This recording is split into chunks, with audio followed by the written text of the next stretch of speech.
All right, good evening, everyone. Welcome to the last council meeting in May and our first council meeting that allows for live comment by members of the public. You can visit the City of Summit website for access codes and instructions, as well as the agenda packet. And we'll be following a new format tonight to allow for public comment on the virtual platform. We'll be accepting public comment for each of the budget hearings, a general public comment period for all items not on the agenda, and then comments preceding each committee's resolutions on the agenda. We'll hear all of the comments for the resolutions on each individual committee, and then we'll respond to the comments as we take up the corresponding resolutions. So with that, Madam Clerk, would you please read the adequate notice of compliance statement? Adequate notice of this meeting has been provided by the City Clerk's office in preparation of the council meeting notice dated May 21st, 2020, which was properly distributed and posted per statutory requirements. Thank you. Roll call, please, Madam Clerk. Mr. Bowman? Here. Ms. Hairston? Here. Ms. Little? Here. Mr. Naidu? Here. Mr. O'Sullivan? Here. Mr. Vartan? Present. President Fox? Here. Now I'd like to call on everyone to do the Pledge of Allegiance. You can please stand.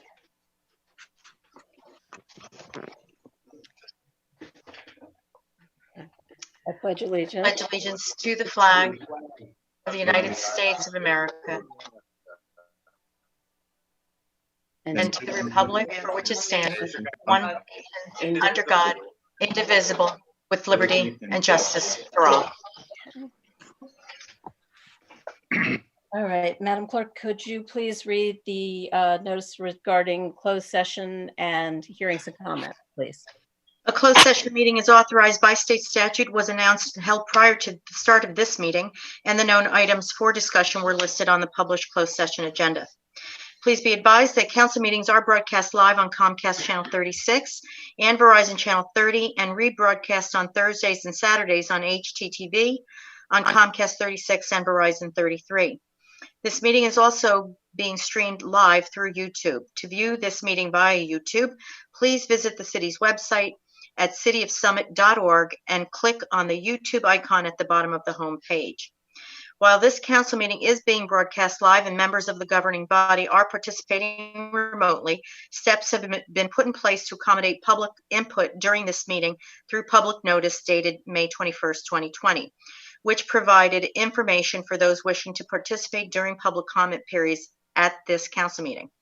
Public comment will be permitted at specified times as outlined in the agenda. Please refrain from commenting until solicited by the council president.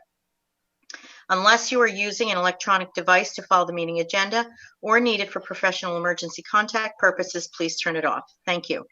Council President, I would just like to add that instructions on joining this meeting on Zoom can be found on the city website in the calendar just by clicking on Join Zoom.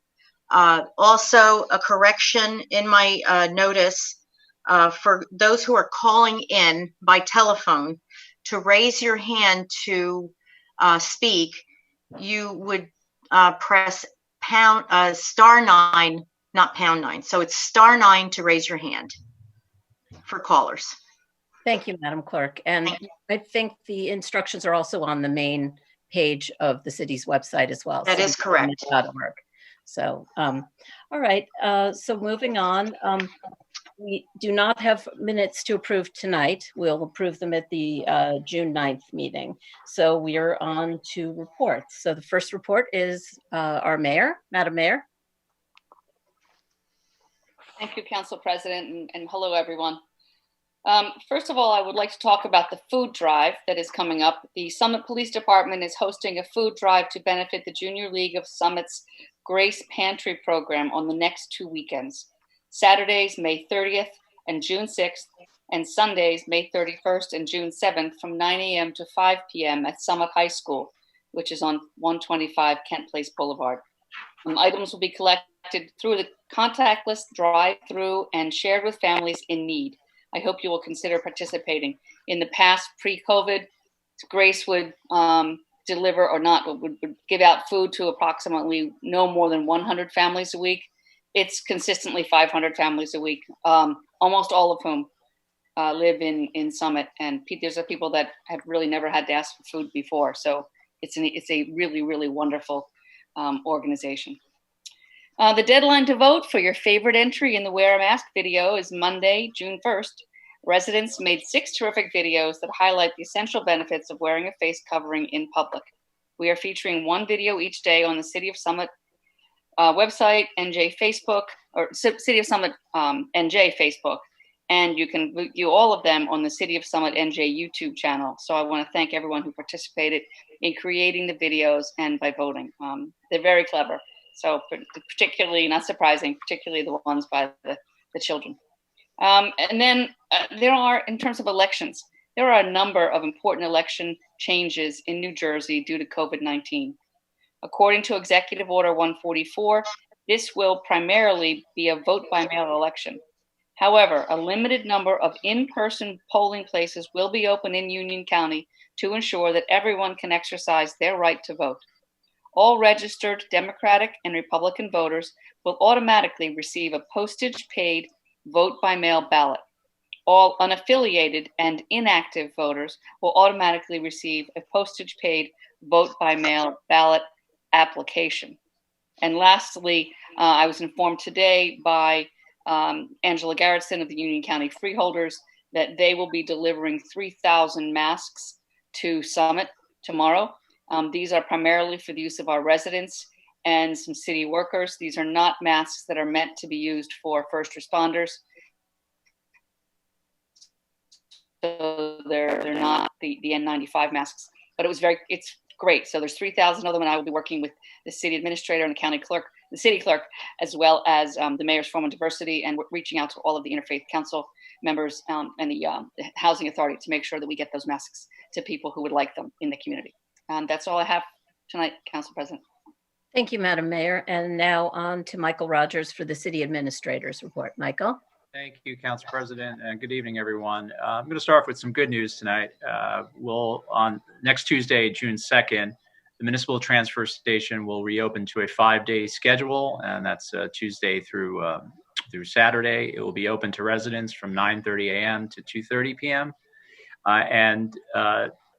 No longer will reservations be required, so that's good news. We can get back to some normalcy down there. However, I just want to mention the transfer station will not be open for commercial use at this time, and we'll come out with a notification when that's permitted again. Next item is a police department advisory. Seems like we do this every couple months. The Summit Police Department is sharing guidelines to help protect the personal property of residents and to keep officers safe. Every night, they're asking you to remove all valuables from your vehicles, remove the key fob and lock it, close overhead garage doors, close and lock all exterior doors to homes, turn on outside lights, and install a motion detector for increased security. It seems that all the stolen property taken from vehicles in Summit have been taken from unlocked cars. All the stolen vehicles have been taken because the key fob has been left in the car. So we ask that you please refrain from this unsafe practice. It puts you and your neighbors at risk, as well as Summit police officers. And then lastly, the deadline for annual renewal of dog and cat licenses has been extended from May 31st to August 31st. Summit residents with questions about licensing or rabies vaccinations should call the Summit Health Department at 908-277-6464. And that's all I have for this evening, Council President. Thank you. Thank you, Michael. And I have a few items to report as well. First is, I hope that you had the opportunity to view this Department of Community Programs virtual Memorial Day ceremony. Although I know we missed the annual parade and the community ceremony, the online videos provided a lovely tribute honoring the men and women who gave their lives to protect our freedom. You may have also noticed that the Hometown Heroes banners hanging throughout our community, they went up in the past few weeks. So I'd like to thank the Department of Community Services for hanging 206 Hometown Heroes banners to honor our local veterans and active service members. This year, the banners will be displayed throughout town through VJ Day. which is August 15th. So we extended it a few weeks from what it was usually the 4th of July. I'd also like to talk a little bit about some work that we've been doing to prepare for when we do get guidance from the governor's office about reopening for city facilities and also for businesses as well. So in early June, we were expecting some guidance from the governor about city facilities, including the Summit Family Aquatic Center. Council members and city staff are looking at ways to reopen municipal facilities and to put in place modifications to mitigate risk. So we'll be talking more about that as the days go on. In addition, Mayor Radis, Council members Little and Naidu, and City Administrator Michael Rogers and staff are all working closely, and I are all working closely with Summit Downtown Inc. and business owners to explore ways that we can assist businesses, both in the downtown and the neighborhood business districts, once the governor gives the go-ahead for businesses to reopen. So some of the ideas that are being discussed are permitting temporary use of sidewalks and parking lots for dining, display of merchandise, and other activities. So we are also looking into expanded use of parklets and possible street closings. In addition, our Law and Labor Committee, including Council members Bowman and Hairston, are looking at policies governing sidewalk cafes. And the goal would be to expedite all of the approvals needed for these things. So we've reached out to our state legislators, and the governor's office, seeking flexibility under the state law for some of these measures.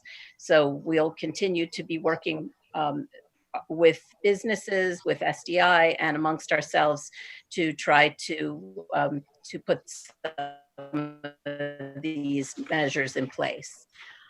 Lastly, it's EMS Week. Last week was National EMS Week 2020, and we are extremely grateful for the men and women of the Summit Volunteer First Aid Squad who've been doing an exceptional job these last few very stressful months.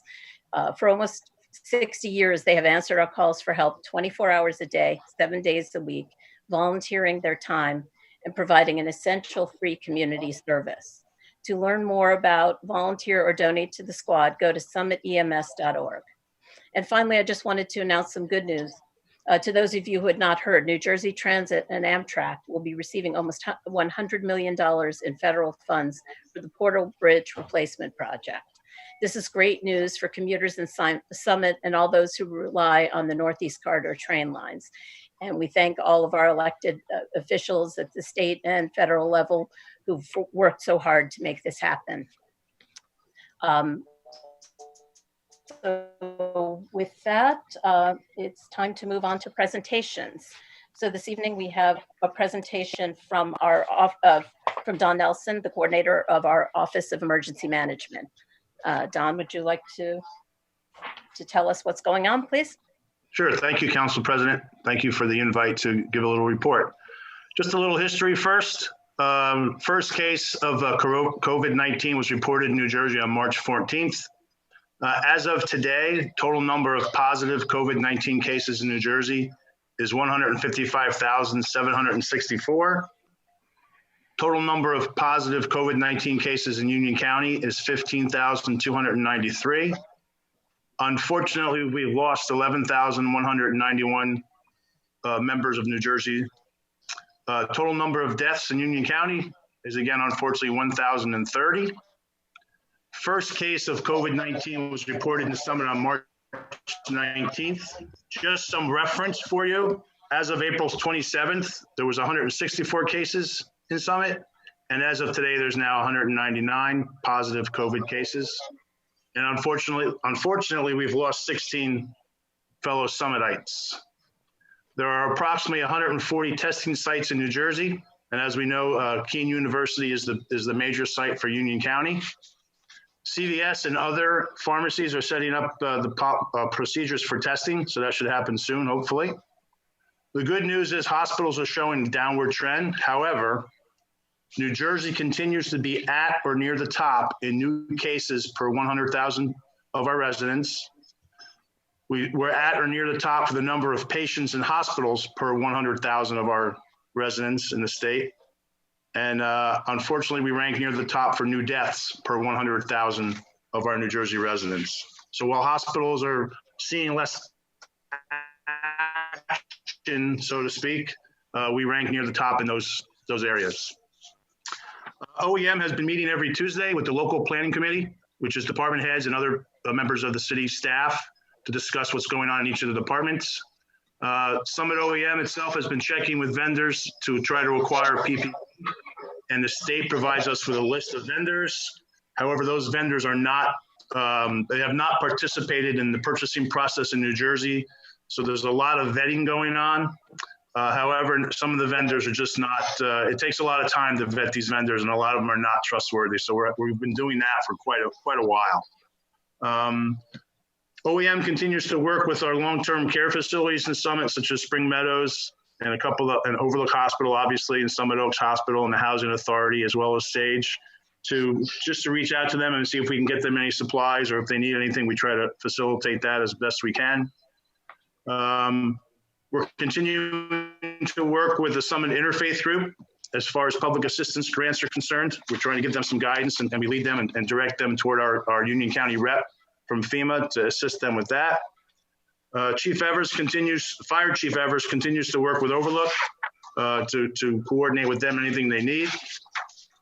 Captain Bartolotti of the Police Department continues to coordinate along with our Board of Health representative and our Public Information Officer on getting the number of cases of COVID-19 in town. And just some good news today from the governor, and we take all of our guidance from the governor, so a lot of this is good news right now. Elective surgery and certain dental procedures, as of today, are able to be completed. I understand that gatherings up to 25 people are okay as long as we practice safe distancing and wear masks. And all this is part of the road back to recovery. So just to finish up, Summit OEM has been active since approximately March 8th or so, which is when we really started finding out about these cases in New Jersey. And we continue just about every day between myself and my two deputies, which is Chief Evers and Captain Bartolotti. Well, it was Chief Weck. He's taken a backseat a little bit, and Captain Bartolotti's been stepping up since Chief Weck's retiring. But we've been working every day, working with the different agencies in town. So that's our OEM report for this time. Thank you, Chief Nelson. Does anyone have any questions about this report? Okay. Thank you so much for your report. So we're now moving on to the budget presentation. So before we get started, I just wanted to go over the procedure during this meeting, how we're going to be dealing with the budget, so people at home can follow along. So basically, the budget procedure is a little confusing, but it's a process we're required to follow under state law. So the public will have the opportunity to comment at 2 public hearings over the course of this council meeting and the June 9th meeting before council votes to adopt the amended municipal budget. So our city administrator will give the presentation on the amendments to the budget tonight. And after that, members of council will be permitted to ask questions on the budget amendments. Members of the public will have to wait until the following meeting on June 9th when we have the hearing on the budget amendment to ask questions. So after the presentation and council's opportunity to ask questions, we'll then hold the public hearing on the 2020 municipal budget, which as it was proposed in March. And that includes the city's capital plan. And that budget, you can find it on the city's website, and that's when members of the public will have an opportunity to comment on this part. It's on the introduced budget. Council will not vote on the budget tonight as originally proposed. We'll hold the hearing open and defer the vote until the amendments on June 9th. So as required by law, the budget amendments will be introduced by resolution at this meeting, but there won't be comments when that resolution is introduced by either council or by the public. So that basically summarizes it, and I'm going to turn it over now to our city administrator. Go ahead, Michael. Thank you, Council President. Just give me a moment while I share. Hopefully I can find where my presentation is. Great, it's not One moment, please.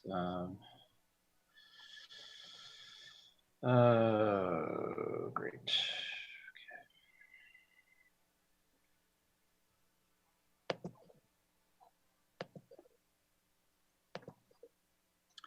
It was up for 1 second, please.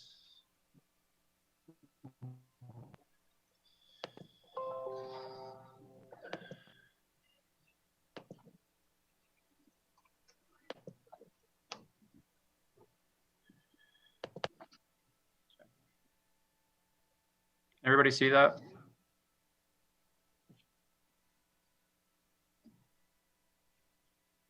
No. Okay, hold on 1 second. Not sure why. Here we go. We see that. Yep. Thank you. All right. All right. Sorry about that. It's always fun giving a presentation remotely. All right. So we were here 2 months ago when I presented in a virtual meeting to council the introduced budget, which will be up for a public hearing tonight. And this is just sort of an outline of what I intend to go over. And Council President Fox had already gone over the process, but I'll briefly go over it again, and then I'll get into the municipal operation changes on the revenue and appropriation sides, and then touch upon of course, the most important part, the tax rate and levy changes, and then I'll get into parking, and then ultimately I'll end with the capital budget. So, as Council President mentioned, I presented on the municipal budget back in March 24th, a little over 2 months ago. We were about a week into the stay-at-home orders from the governor, and we had some sense of what was happening in March, and some of what we introduced in the budget we considered, and certainly on the revenue side, there were some changes, last-minute changes that were made, but we knew, depending on how long this was going to go, that we would possibly have to make additional changes, and that was primarily the reason why we held off on the public hearing, and normally it's about 28 days after it's introduced, and that would have been done in April. We held off an additional month so Finance Committee could continue analyzing the budget, and tonight I'm going to present on these changes that we went through every line item, both revenue on the revenue and appropriation sides of the budget, and what tonight, to reiterate, there'll be a budget hearing on the introduced budgets, and then there'll be a resolution on the amendments that will be introduced, and then on the June 9th meeting there'll be a public hearing on the amendments only. So the good news is that through these changes, we'll realize a net decrease of $302,048. And what that amounts to is there's a total appropriation change that's now showing a decrease. What was introduced was a 0.1% increase, and now is a 0.4% decrease. So moving on to just general revenues, the general revenue, and I'm referring to the general fund, the municipal operating budget, and there's two components that make up on the revenue side. It's these general revenues you're looking at, and it's the tax levy portion side of the revenue subcategory of the revenues. And what you're seeing is a pretty significant decrease on the local revenues, which is really what we were mainly concerned about. And after assessing those revenues, we are now recommending further reductions in that particular subsection. And then on the enterprise contribution side, there was increases, and that mainly is some of the reserves that we're using additional dollars to help balance the budget. And then this is the levy side, which is again is what was introduced, and then as amended, and there's a decrease of $165,000. And the other reduction is in what the school district, what we take out to pay their debt, and that's what ultimately their net number is, and that went down as well for additional school aid that was calculated in, and that was we were under review by the state this year, and that was as a recommendation by the state because there was additional dollars that we needed to offset the debt obligation. So that's why you see a decrease there. And so getting a little more granular in the local revenues, these are the five amendments we're recommending, and municipal court was shut down in April, and we are recommending a $41,000 decrease there. And then interest on investments, we had in 2019, we realized well over 500,000. We were starting with 324 because we saw where the Fed funds rate was going, and then further reduced down to virtually zero. And just looking historically, when years during the 2010s, we were realizing around this 270 mark, so we felt more comfortable with that number. And then the hotel. Actually, last year we saw a decrease because the Grand Hotel Summit Hotel was closed for a couple of months, and they were doing during renovations, and so there was a atypical year for that line item, and so it was already starting at a lower point, and we further reduced that by 30,000. Zoning board fees, they've sort of the zoning board has been on hold during this time period, so we are, although there's I think plenty in the pipeline that will come back, and they'll be very busy the second half of the year. I'm still recommending a reduction there. And then the big one with Family Aquatic Center. And right now a decision has been made, but I felt more comfortable with reducing the anticipated revenue there down to more in line with what we operate, our operating costs, and at 50% revenue realization this year, and that's why we're recommending that reduction. And then the state aid, there was some just slight adjustments on the energy receipts tax, and then the school debt service aid that I spoke about before. And then on the special item revenues, the contributions, mainly we had to look at existing reserves to just to analyze them. And what we try to do is we try to balance out, so as a recurring revenue, what we're using in any given year as a revenue source. But given what we were dealing with with local revenues, we felt we needed to add more from these reserves for use of out of these reserves. So this is what you're seeing here. And what the reserve for sale of municipal assets, I know some people often wonder about that is, and these are from sales of, well, as they say, municipal assets. We had one earlier this year that we closed on the 71 Summit Avenue, and we had $1.4 million that went into this reserve as a result, and some prior year sales that we had additional assets there, and this is used to really offset debt on the other side of the budget, and this is how we look at it. We were originally recommending 650. We needed to increase that this year. We still have about 700,000 left in that reserve. And then the two reserves that we had put revenue, the state had recommended that we actually just reduce the appropriation of those line items, and that's what we did. And so the monies will be offsetting any of the appropriations on that side, and I'll show you where those reductions were made. And then this is just the impact of the tax levy, which, as you see, is $165,000 lower. And what that really amounts to, even though it's saying 365, because of the tax base increase going into this year and the additional $29.8 million, that actually, for municipal revenues, adds $253,518. And as a result, we only have to raise $57,847 through our budget and through the tax levy. So it actually is a lower amount than what we had initially were looking at in the introduced budget. So this was good news to go through this exercise and to really flatten the tax rate increase to nearly what it was last year. So we go to the appropriation side, and this, if anybody looked at the resolution, this just gives you quickly, I'll go through these, and it ranges anywhere from, and we went line item by line item to see where we could grab. And I know $1,000 may not look like a whole lot, but we really did present a very tight, responsible budget. And so to extract this was, it took a lot of thought about the impact this year and what we would need to effectively operate.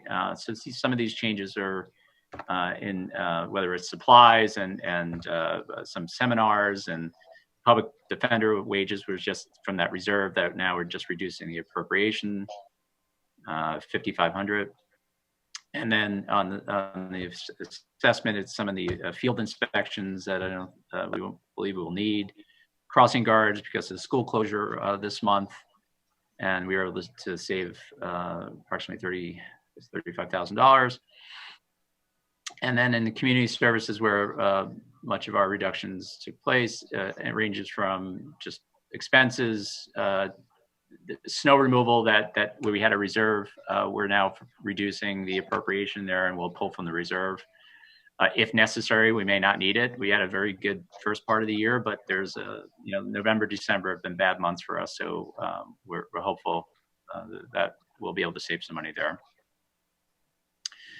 And then just some professional costs and land use for board meetings that didn't happen. And then in code enforcement, just again, some seminar use that we reduced. And the land use particular items in planning that we reduced by 20,000. We felt we could just had to find dollars somewhere, and we just have to make some decisions of not spending in for professionals. And then the last set, Aquatic Center, that was just some of the expenses we won't have to incur for not starting Memorial Day. And then some, just again, supplies, and then the reserve for salary adjustment. That's an amount we reduced significantly.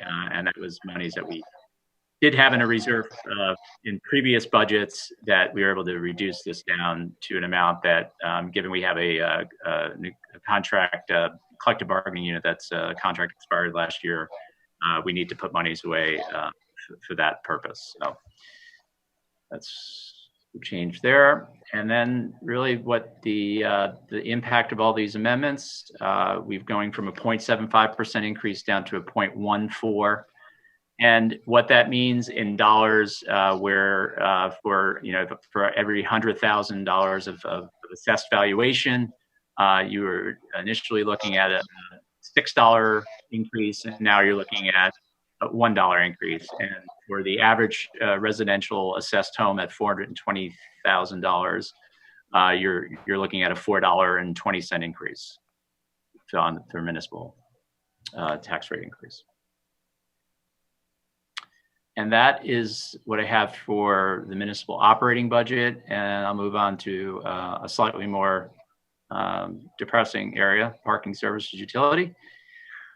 We are, if there's any area of our municipal services that we are concerned about, it's been parking, and as I think everybody can understand why.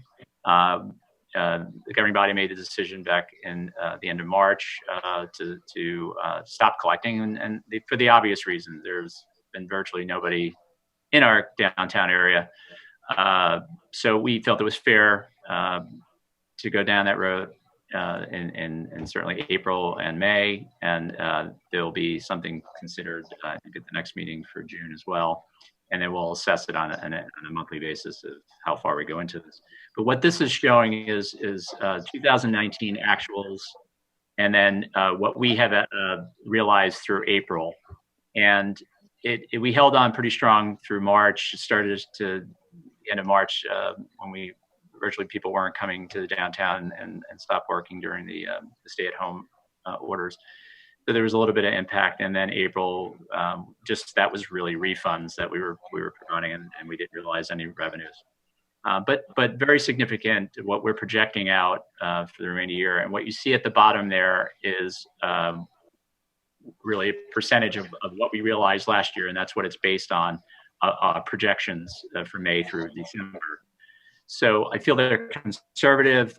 If we do go back to assessing any fees and on our lots and our meters in July, then that's we're really just projecting a 25% realization of any revenue. So fairly conservative, and then the remainder September through November 50%, and then the last month December, which happens to be a lighter month at 100%, but that's what we are using as our projections. And as you can see, it's pretty significant difference from last year of where we are. So this sort of necessitated changes in our budget. And so this just gives so last year what we realized was over $3.4 million.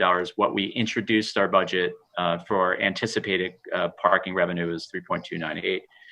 And here we are with our projections. So as you can see on the revenue side, it's pretty significant at what we're realizing is a shortfall of 1.7. So we knew we had some work to do there in adjusting our revenues downward, and also on the appropriation side, reducing those potential costs. And this next slide shows you what what we're amending tonight, what will be in that resolution. And we are using more surplus. At the end of last year, we had over $1.7 million in surplus. So we are recommending using additional monies to balance our budget. And then we reduced our parking revenues down significantly by $805,000 or $804,000, and some capital parking surplus, additional $4,000. So it's still it's significant in terms of its reduction, but you're probably wondering, well, that still doesn't equate, and it leads me to the next slide. Just on the appropriation changes, we're reducing salary and wages, other expenses, and then the last item on for acquisition of vehicles. So we reduced on that side over $500,000 in appropriations, and we reduced our revenues by $808,000. So what is this? What are we looking at here? And I'll just try to summarize this as best I can. So in March, we introduced a budget of $3.9 million. We're now projecting a much significantly lower number, and this is what we were dealing with in a shortfall. So then we made revenue reductions at the 808 number, and we're still looking at this $947,000 shortfall. It is a significant number, but I think that there are things that here's the mitigating factors, and I list them here of how. What we ultimately look to achieve in any given year with a utility is to be self-liquidating. And what that means is that our operating revenues, at the very least, we've realized what we've spent in any given year. So that's not necessarily what we budgeted, but it's what we take in and what we actually spend. So we could have better than revenue. We could realize better than what we're projecting. We will certainly watch what we spend and make other decisions that reduce costs for the utility. There's a lot of discussion going on with potential federal stimulus, which would be direct aid. The state is a conduit on a lot of this, and there's certainly reimbursement opportunities, which we're going to look to go after costs, every dollar of cost that we would qualify for reimbursement. And then there's the state is entertaining, I know it passed the assembly, but there's a coronavirus relief loans that we could actually go to capital markets for operating really essentially revenue loss. And that's many municipalities are facing, not just for their general funds, but for their parking services, utilities, and so forth. So we're going to exercise every potential option that's available to us to get us to that zero self-liquidating position. And then the last, just so everybody knows whether they've looked at the budget or not, and it's really for the public, the parking utility does contribute about $550,000 to the general fund, and we take that in as a revenue source. So that, the parking utility, although a part of the city organization, does have its own budget, and we generally are able to bring over we budget that as really an expense in the parking utility, and then we bring it over through an interfund into our municipal operating budget as a revenue source. So it does help in municipal tax relief. So we will look at that at the end of the year and see how we can help potentially not have to bring the entire amount over as long as we're meeting a certain level in the general fund and we can do it, we would help reduce that contribution amount. So that's all I have with this parking services utility.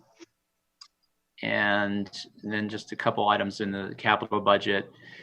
So this has been a topic for a couple years now. The joint meeting, Union Essex County representatives came to the city a couple years ago to speak of this flood mitigation project, and it's an enormous project.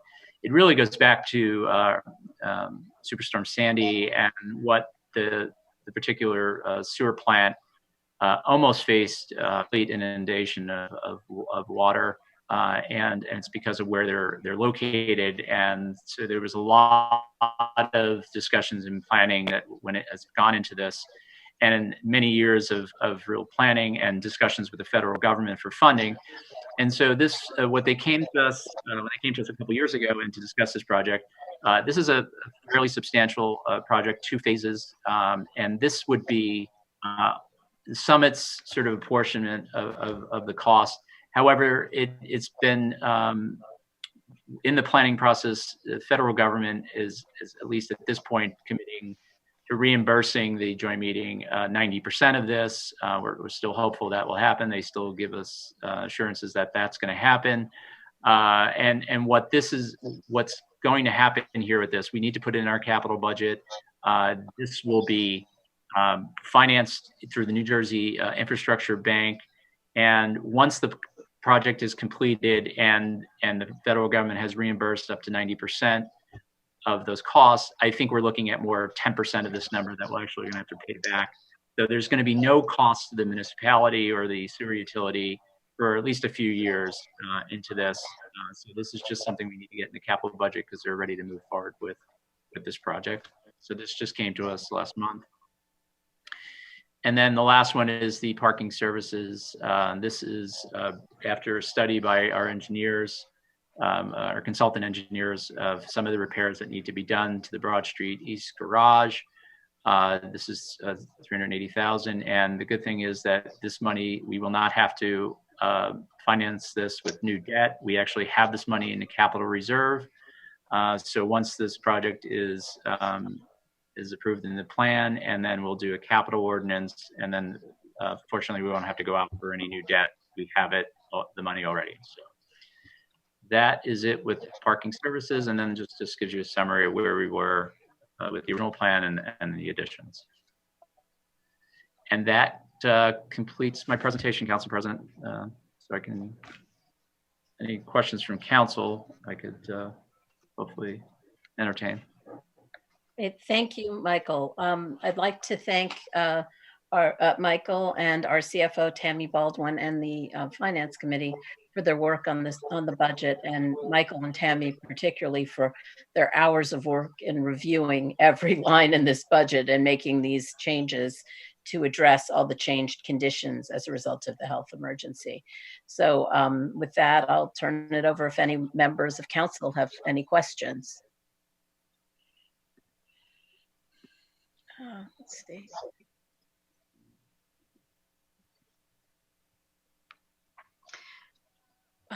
Madam Michael, Michael, you'll have to stop sharing your screen so that we can. I will. I'm getting there. Okay. See who's raising their hand. There you go. Okay. All right. Did any members of council have any questions? I see none. No, I see. Okay. Councilwoman. Councilmember Little, I see your hand. I have more of a comment than a question. I just want to say, as the former chair of the Finance Committee, I just want to thank all the members of the Finance Committee and Michael and Tammy for all this work. In a normal year, the budget process is a many months, many hundreds of hours project where we go through every line of the budget and really carefully assess every single cost, every single projection. And this year, when we not only did that process, but then went back and took another look, given all the new information we had, I just want to commend you. I think it's really smart to have taken this extra time to try to get a better picture of what things are going to look like. Of course, we are still dealing with a lot of unknowns. And I think that this budget is a very thoughtful and smart approach to looking at the next year. And of course, and I want to reassure the public that this is a budget and this is what we're projecting, but we are very carefully going to assess all the costs as we go along as well. And everything will be looked at very carefully in light of this crisis and with all the different elements of that we're assessing all the time. So, but I just really want to thank you. Not only did you go through the budget process once, you went through it again, and that was a lot of work and a lot of effort, and it shows in this very careful and thoughtful budget.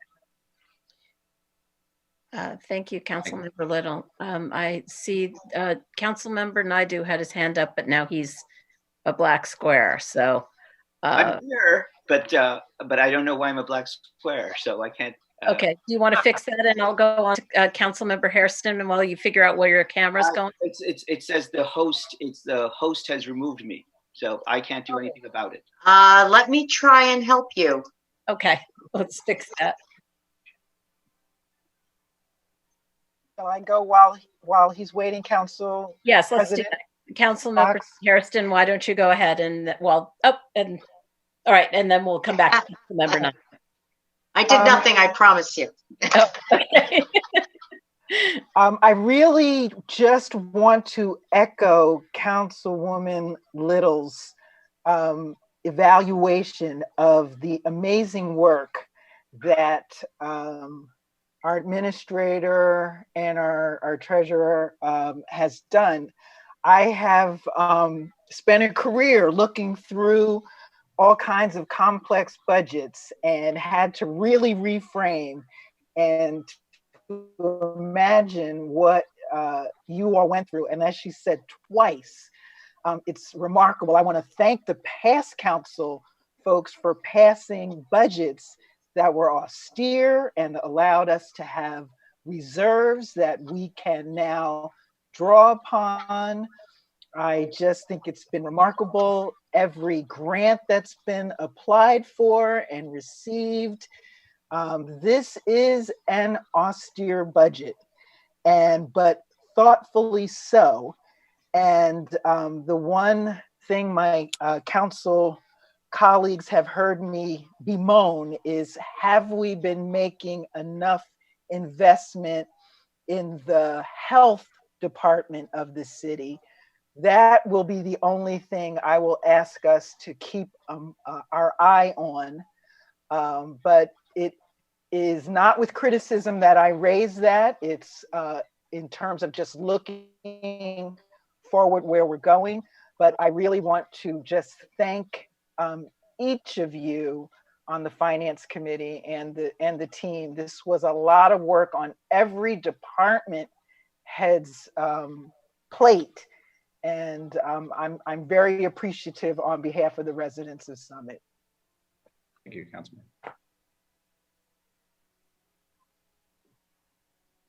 Thank you, Councilmember Hairston. Councilmember Naidu? Thank you, Council President. Thank you, Michael, for the presentation. I echo my colleagues in thanking the entire team and the Finance Committee for further reductions in the tax levy. I think it's very important in this given period of time that we show and do things that alleviate some of the burdens that have fallen on the community. I do have a question though, because as you pointed out, these are all plans, and obviously we had plans before COVID happened as to what the budget should be and where we've ended up now. And so among the things is there's certain assumptions in this budget, including about the aquatic center, about hotel revenues, about municipal fines. And we may find that those projections and estimates do not come true. The question for that, as the long wind up to it, is to say, is there flexibility in this budget that such that if we end up having a shortfall or continued shortfall in revenues from what is expected in various sources, that we will still be covered through the budget that's being presented as amended. Yes. And the reason being, council member, is we expect to continue to evaluate what we our spending plan, and there's just things that we're going to not spend on. We're always assessing that every month anyhow. But I think there's aspects of this where we're looking to seek reimbursement for costs that will come about because of COVID. And we expect that we'll get reimbursed. Now, whether we use it this year or next year, and if you some recall years ago when with Superstorm Sandy, there was FEMA reimbursement, and then subsequent budget years they used that as a revenue source. I expect that we will be fine in the general fund. As I stated earlier, my continued concern will be around parking. And there's a lot of unknowns there, and we will be evaluating that on a monthly basis of what further reductions we need to make there. That doesn't impact the tax rate or the operating budget other than what we bring over as a contribution. But I think I really think we have brought the revenues down to a very realistic number. Municipal fines is always an unknown. It does fluctuate. So it's one of those numbers that you never really ever hit the mark, it seems, but you get pretty close. Municipal court started up again at the end of April, and they're doing virtual cases. So I think that it will still be low, and we've adjusted for that.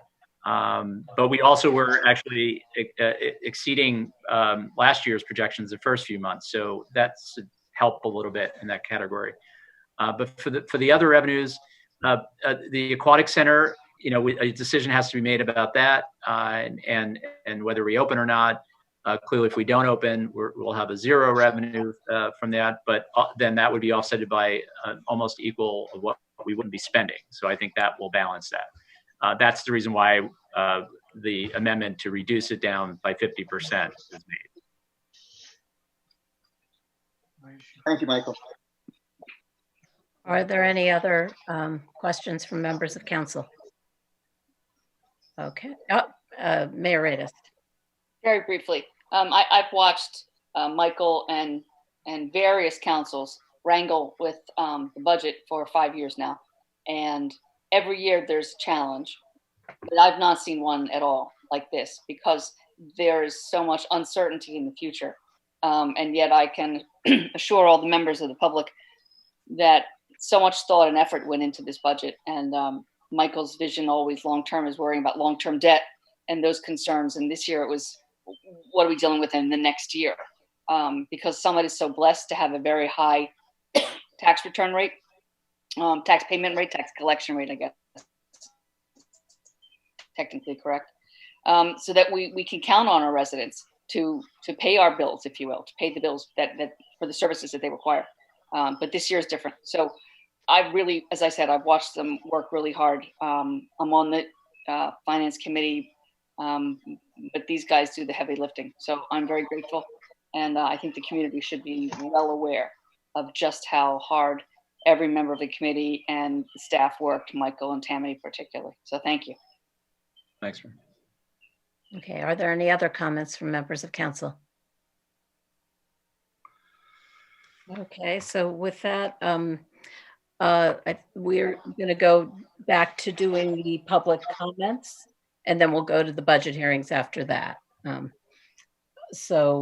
this point in the meeting, members of the public will have an opportunity to comment on any matter that's not on the agenda.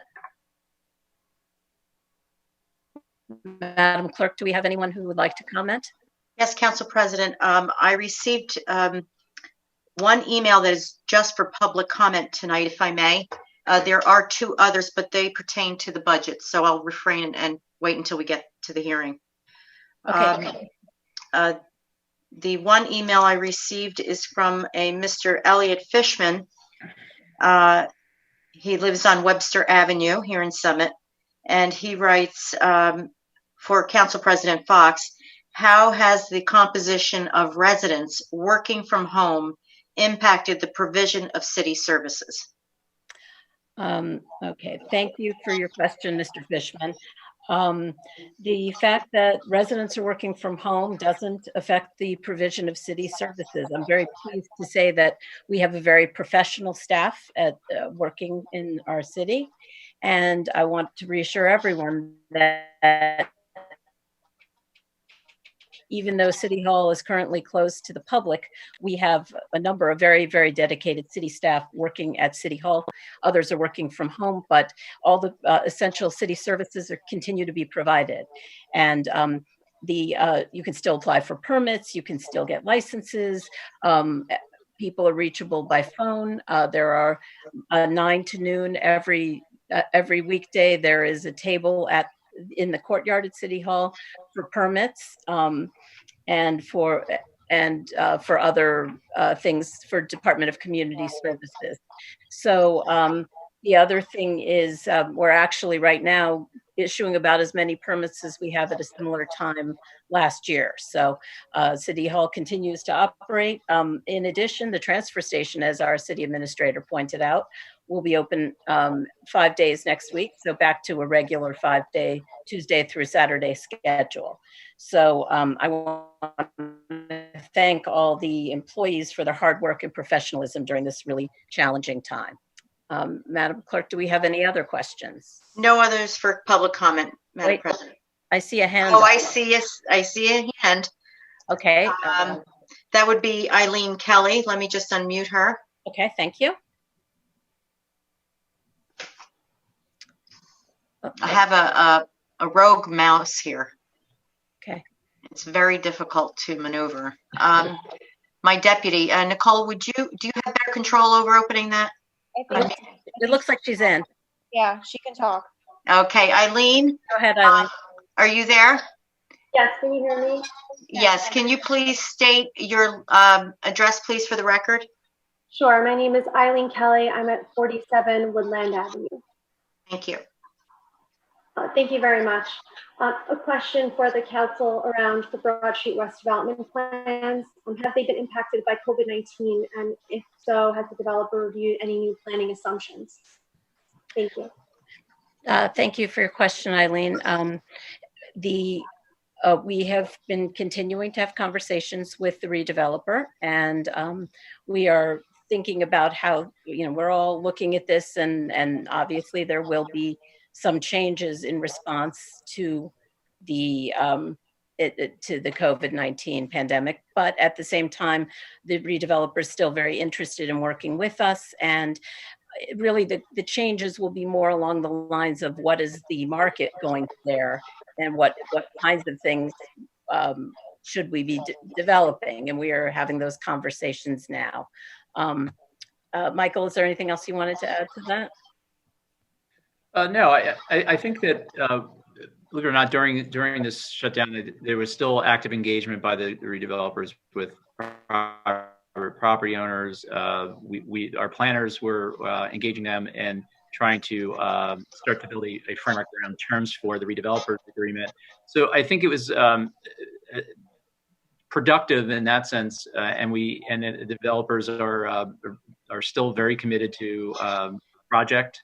And sort of assessing phasing and how this just the general market may change in some areas, but I think overall there is a commitment to moving forward, and we just need to work on getting our terms that provide assurances on both sides that we can move forward. So I think that will be forthcoming, and I don't think we've lost any real ground in that area this year, despite what's been going on. Okay. Are there any other questions, Madam Clerk?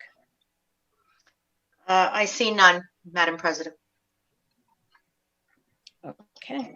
So that closes the public comment period, and we'll now move on to the budget hearing.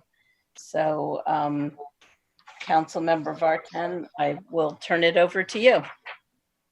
Thank you so much, Council President.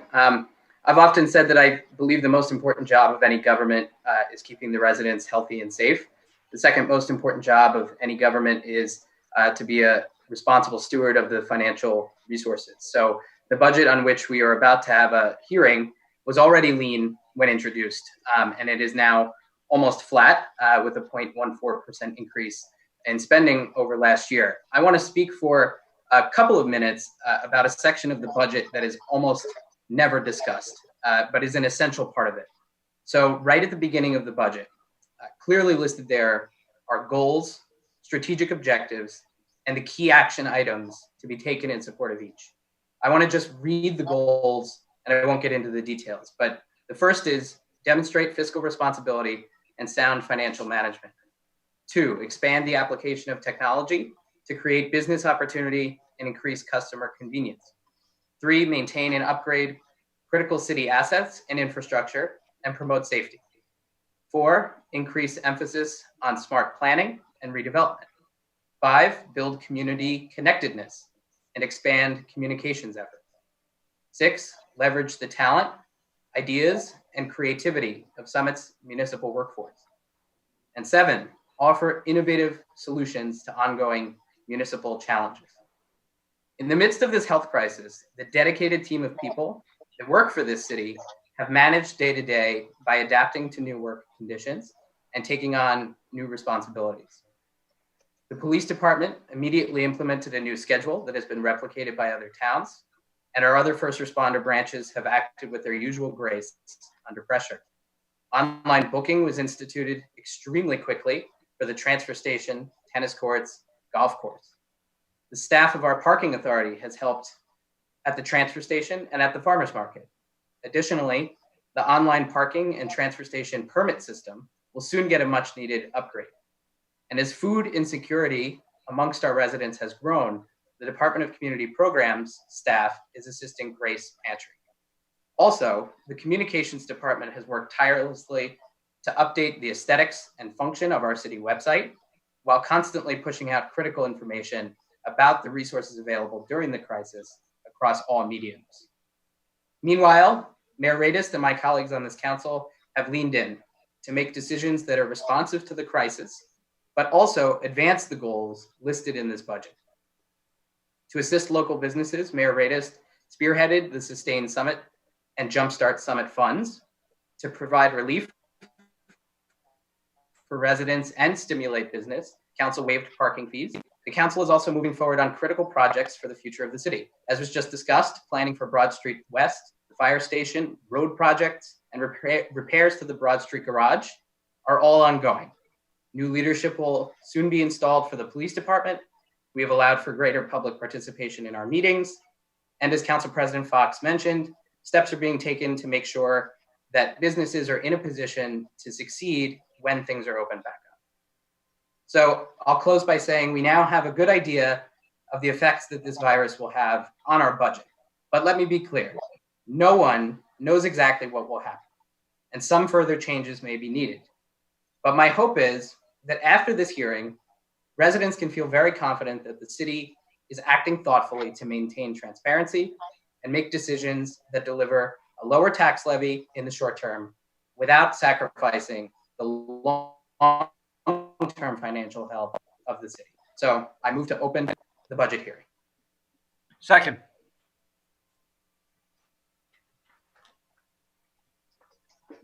Yourself? Okay. So with that, I will ask any members of council who might have comments on the budget as proposed in March. Okay, so if no one has comments, I'm going to open it up to the public. Madam Clerk, do we have any members of the public who have comments on the budget? Council President, I received 2 emails earlier today, and I received 2 more this evening, if I may. Okay. The first one from Jim Bennett. He asks, what is the break even for the parking services agency on a monthly basis? Approximately how much parking revenue is attributable to commuters, shoppers, and other respectively during a given month? So, Michael, would you like to take that one, or Rita? Yeah, I can address some of that. Yep. So as far as the break even, it varies with the parking utility. A lot of costs that are incurred for the utility are user activity fees, and so as you can imagine, our parking monthly parking collection revenues vary. But what I could say is it averages, let's say, around $270,000 to $280,000 a month. Some are in the 300s, or as low as 200s. And so a lot of costs that we incur are drive a lot of the costs monthly. So I think, but on average, I can give you an assessment of roughly around 260 to 265,000 that we're spending in any given month. So we're definitely taking, in a normal year, taking in more revenue than what we're spending in any given Okay, month. thank you. Council President, if I may, as far as some of the specifics, I can give you some estimates around some of what we take in on a monthly basis. So what you'd normally see in our garages and our lots, it can range anywhere from 98,000 to 150,000 in those in any given month there. In the forest lots, that averages around $38,000 a month that we're taking in revenues. In our commuter lots, let's see, that can range anywhere from roughly about 55,000 a month on average. So I think that gives you some sense of where we are. I just to address the resident's question. Again, it varies on a month-to-month basis, though. Okay, thank you. Madam Clerk, do we have other questions? Yes, Council President, we received one from Stephen Coffin, and he asks, where do we stand today with second quarter property tax collection across the city, and more specifically among downtown property owners dependent upon commercial rents? Councilmember Vartan, would you like to take that one? Sure. Thank you, Council President. So first of all, thank you to Judy and Patty in the tax collector's office, and thank you to Tammy for staying on top of these numbers and then for breaking it out like that earlier this afternoon. So I'll start with just speaking generally. So on the 26th of May, 2019, 97.04% of all taxes were collected. At today, 95.7% of total taxes have been collected.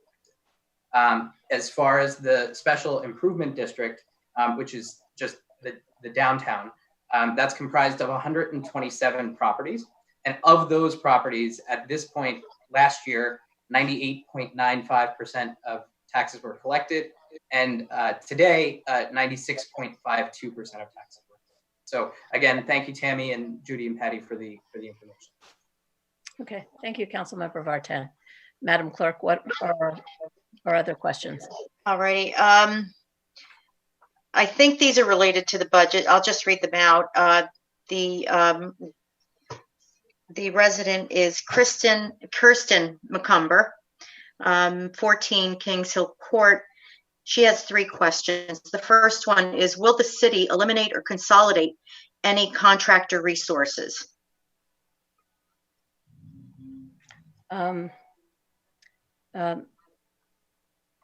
Michael, would you like to take that one?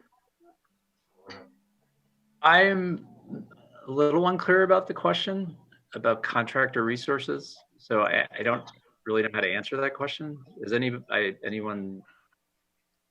Yeah, I'm not sure. Yeah, I'm a little unclear about the question. So. Okay. Part 2. Number 2 is, will the city have a hiring freeze? Michael? I think at this point, certainly in the public safety area, we are just trying to keep our staff at the level we went into the year. I think we assess our positions. If there's a retirement this year, we'll certainly, as we always do, look at those positions and determine whether we should fill it or maintain that at full-time or go to a part-time. So I think that's something we've done previously. We will always continue to do that.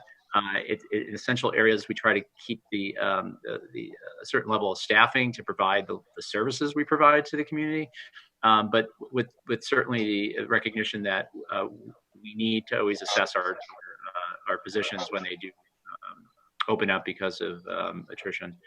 And then there's other areas that we've made some reductions, actually, just in the parking area and ambassadors that were hourly employees. We've done some layoffs. So it's the combination of all the factors that we'll certainly we've taken action and will continue to assess through this year. Thank you, Michael. And the third part of the question, Madam Oh, Clerk? one last question. Will the city terminate vacancy announcements? I think based on your second question, the answer is it depends on the position, I believe. Yes. Depends upon the position. Right. Okay. All right. Thank you for your questions. And you had one other email? Yes. The last one is from Jen Gross. She lives on Sweetbriar Road, and she asks, outside of the school budget, where else do we receive state aid? I'll turn that one over to you, Mike. Yeah, the only form of I don't like to refer to it as aid, but it's really passed through the state. It's the energy receipts taxes that the municipality receives. That's about the only quote unquote aid that we still receive, and that's the statutory minimum that the state is required to give all municipalities, and that's what we see for many years. It's been a steady resource, a steady form of revenue source for the municipality. Council President, I do see Eileen Kelly's hand is raised. Okay. I'll unmute that. Okay, thank you. Go ahead, Eileen. Hi, just want to make sure you can hear me once again. Yes. Would you like me to state my address again? Rosa? Not necessary. Not necessary. Thank you. I do have two questions. Do you want me to ask them both right now or ask one after the other has been answered? Let's take them one at a time just to keep things simple. Thank you. So the first question is for the Finance Committee. At what frequency will the budget be reviewed to address any ongoing concerns that will continue from COVID-19? And aside from parking, which areas of the budget do you see as particularly vulnerable from any prolonged economic downturn? I will turn it over to our council chair, but I would preface it by saying I think we will be at every finance meeting talking about the budget and reevaluating where we are. And parking is probably our major issue. The aquatic center is another one that, depending on what happens, could be a revenue impact. I'll turn it over to Councilmember Vartan if he has more that he'd like to add. Yeah, I don't actually. I was going to say the same thing. Every finance meeting, that's what we're talking about. You know, the revenue challenges that we're facing, the potential for aid coming from the state or federal government, and then of course any changes that have to be made will become public as soon as possible at the council meeting thereafter. The only other thing that I'll mention about the budget is the capital plan. So we're passing, or at the next meeting, we'll be passing as part of the budget, the capital plan. That's not actually, it's not actually approval to spend any money or to take on any debt. Those things happen individually as the projects come up at council meetings. So we have to vote on taking on the debt, and then we have to vote again on actually spending the money. You know, so those are two additional steps that exist, you know, to make sure that we're doing the right thing at the right time when it comes to the capital project side. So, and then you're right again about the revenue. You know, parking is the biggest, but I would think the pool and then camps, which hopefully we'll get guidance on soon, would be the next most concerning. the other thing I'd like to add about the capital budget is that it is, this is the capital budget capital plan that we've had in 10 years. And it's one that it invests in the facilities and the services that residents, expect from Summit. Have the ability to as we make decisions, we can look and decide whether it makes sense to move forward with a capital project or not without incurring debt. Michael, is there anything else we should add about areas that are of concern? I have nothing to add more than what I've stated already. So. Marjorie, Council President. Council President. She seems to be frozen. Yeah. President Pro Tem, would you like to temporarily take over? I would be happy to, and I would recognize Mayor Reedus. I just wanted to say in the last 5 years, it's been my experience that the Finance Committee on which the mayor sits addresses and looks at issues of the budget every meeting. And it is my understanding that for at least the prior decade, finance committees have done that as well. So it's something, this is not new because we've got this crisis of a pandemic. That's what the Finance Committee does. That's absolutely correct. Steve, Councilman Bowman. Thank you, Council President Pro Tem. I also would say not only is finance doing it, but having sat on a number of other committees, all the committees, all council people are doing it. It's a matter of keeping overtime down and all those other charges. So as much as the finance group is doing it, I would venture to say all the committees are doing that work. And that's all I have to say. That's a great point. I think there was a second question from Eileen Kelly. Is that correct? Yeah, that is correct. Thank you. Just go ahead. Just to clarify on that first question, I was referencing review for public participation, but that the capital plan overview provided by Councilman Bartan is sufficient for that one. My second question, if I may, is specific to the parking project that was listed earlier. I don't know if it's part of the amendment or not, and I can save it for June 9th if so, but can you provide more clarity, again, from the Finance Committee on what assumptions are baked in around commuters actually returning back to work in some capacity that would give more background to why we'd start that project now? I'm not sure. Councilman Bartan, do you want to take that, or would Rita like to address it? Sure, I can speak to that. Thank you, Council President Pro Tem. So that's a great question. So the Broad Street East garage is where most of the resident commuters are parking. So we did a inspection of that garage with the assumption that at some point the firehouse is going to have to start, and then cars would have to move from the Broad Street East lot into the Broad Street East garage. So obviously fewer people certainly are commuting. So at the same time as this has all been happening, we got the estimate back on the cost of the work that needed to be done as a result of that inspection. So what we'll be able to do is actually do the work while it's unlikely that there will be full capacity or even 50% or 25% capacity. The work will actually get started, hopefully, assuming that this council approves of that. The work would hopefully get started over the summer so that it could be done before people would want to start parking back in it. And it'll offer the opportunity to save money because work that would normally be done like that would happen on the weekend, and we'll be able to save a significant amount of money by having it be done during the week. So that is another positive thing about that increase to the capital budget. Thank you. Thank you, Councilman Bartan. And I see that the council president is back online, so I'm going to turn it back over to her. Okay, so catch me up. Where are we? So I think that both of the questions from the public have been answered. Are there any other comments or questions from the public?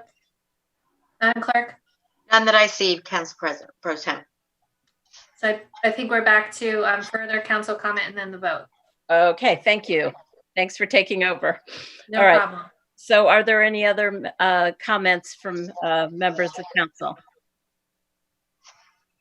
Okay, so we're going to hold this this hearing open till the next meeting on June 9th, where we will hear the amendments and vote on the entire budget. So moving on to the second budget presentation for the SDI budget. Councilmember Vartan. Thank you, Council President. So the Special Improvement District is what most people think of as the downtown. So this is essentially a public-private partnership between the City of Summit and Summit Downtown Incorporated. That group is governed by a 14-member board of trustees, including downtown business owners, property owners, residents, 2 members of council, and the mayor. So the tax revenue raised from that Special Improvement District makes up the majority of the SDI budget that then serves the purpose of advancing the growth of the businesses. So Nancy Adams, Executive Director of SDI, and Claire Toth, who's a board member, are also here. I would like to turn it over, though, before that, to Mayor Radis to speak about the ways that SDI has mobilized to respond during the health crisis. Okay, thank you. The SDI board has been, with the leadership of Nancy Adams, the Executive Director, has been uncommonly, from what I understand of many other communities, broad and open in their vision for what needs to be done in this city. In other words, SDI really only represents the businesses in the CID. And when it came to the Sustained Summit Fund and other things where we talk about, helping and empowering our businesses, the board is willing to, embrace the businesses that are outside of the downtown. So the community, the businesses that are around, West Broad Street, West Morris Avenue, like near Marco Polo and other businesses that are down near Ashwood and Park Avenue. So I want to commend them for that.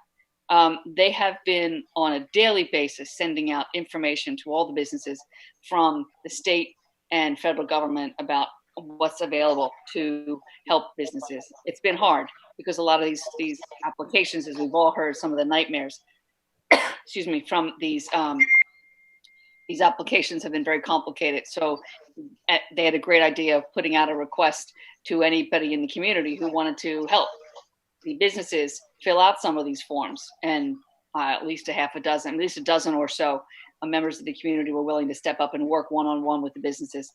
But that's all been spearheaded and organized by SDI. And I have to say, sometimes I feel a little badly because council members and I keep going to them with great ideas of things they can do. And I don't know how they actually get it all done, but they take an idea and move forward.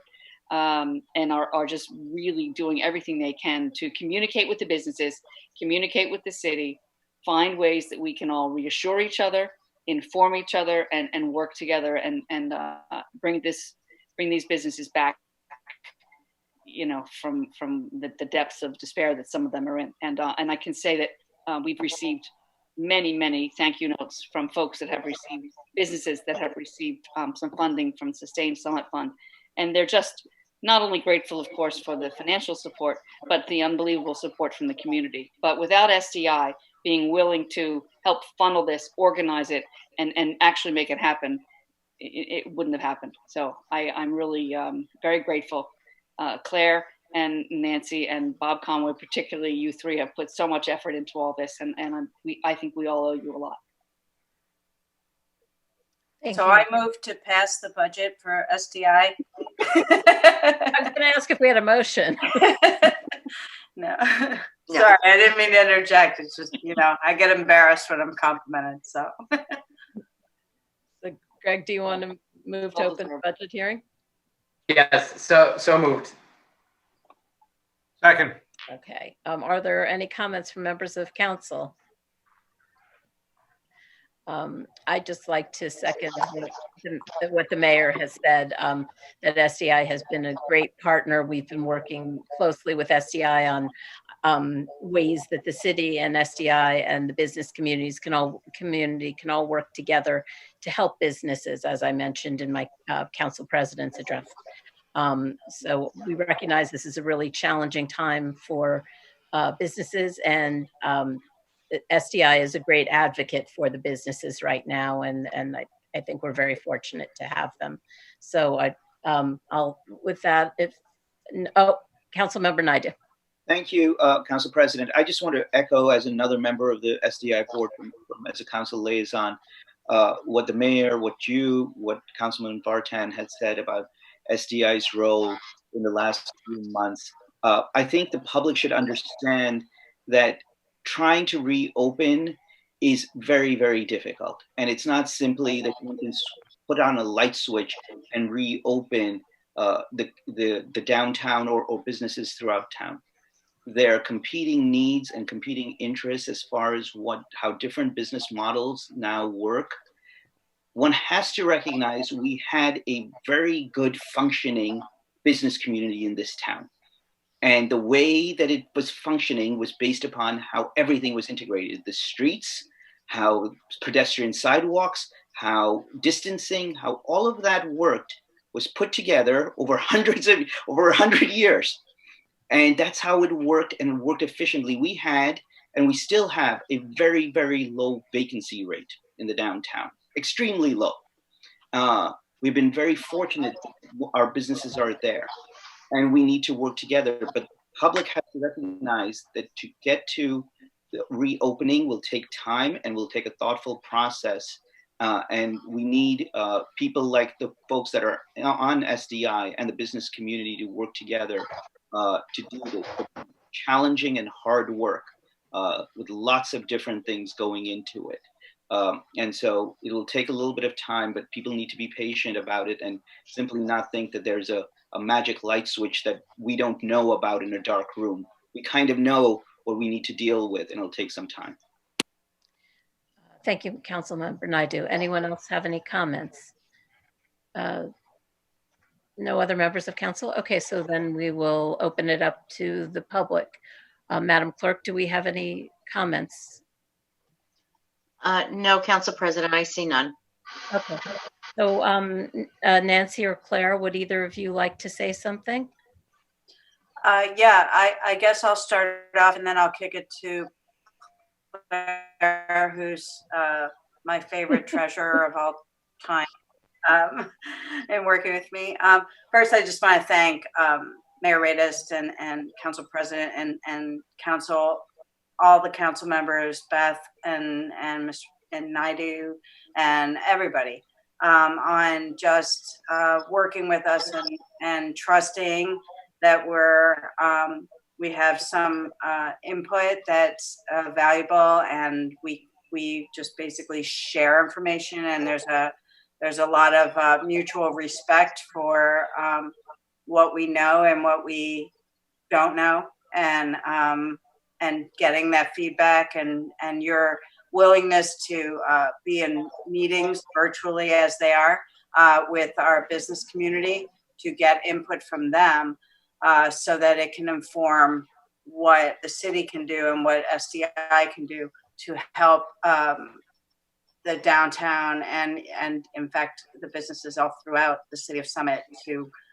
rebound after this unimaginable thing we're going through. So I just want to really thank everyone on the council for helping with that and being open to that, and in fact the administration and all the department heads and the parking utility for Rita has been really helpful with getting our very popular farmers market up and running. It wasn't an easy task, but it was made easier by the cooperation and the availability of the parking enforcement officers to help keep the community safe in coming to the farmers market. So it's been a really wonderful collaborative effort, and I think the community should be proud of their elected officials and everyone on the staff who's been helping. But also, I just want to, since I have a public platform for a second, and I am a pseudo politician myself, I just want to say thank you to the community of Summit for their generosity in the donations that they have poured out of their hearts and wallets, frankly, to support our businesses.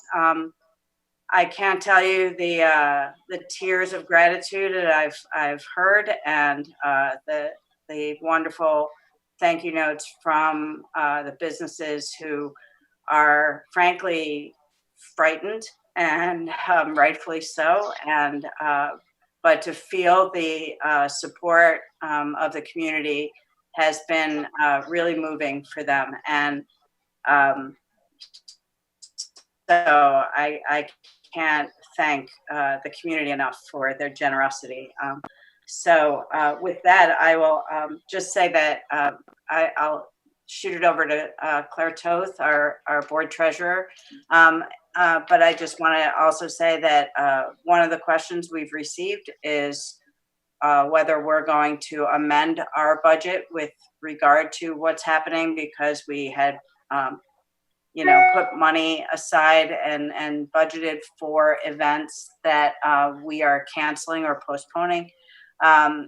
We've internally, sort of at this point, decided to have those funds go toward what we need to do to reopen and to help reopen, and there are significant possibilities for that. So with that, I'll just toss it to Claire so she can give her input on this. And thank you all. Thank you, Nancy. And because I am a Summit resident, Rosie, you should, or Madam Clerk, sorry, you should know I'm at 11 Sunset Drive, and my last name is spelled T-O-T-H. And I can only echo what Nancy Adams has said. She's basically been running backwards and heels all year. She hasn't mentioned that she had 100% of her staff turn over in the midst of this. So she hired a couple of new employees, and everybody's been working remotely, and they have not missed a beat. It's been pretty amazing to watch. And because she is an elected official in the town where she lives, it's like having a one-woman think tank to hit ideas off of. This is what Summit's doing, what are they doing over there? And we get the best of both worlds. For the general public, the SDI is funded. It's under state and local law. There is an assessment on the local property owners in the business improvement district downtown. And that is funneled through directly or indirectly to the retailers and business owners who rent the properties. So we are not funded by taxpayer dollars in the sense that goes into the city budget, but on the property owners and businesses downtown. We completed our budget late last year, sent it over to the city at the end of February, so none of it matters anymore. But briefly, we did budget for the assessments, $267,878. We also budgeted $100,000 from the farmers market. And as Nancy suggested, this is mostly spent to market the businesses, bring people downtown, have events. And we've pivoted quite quickly to doing everything we can to support the businesses.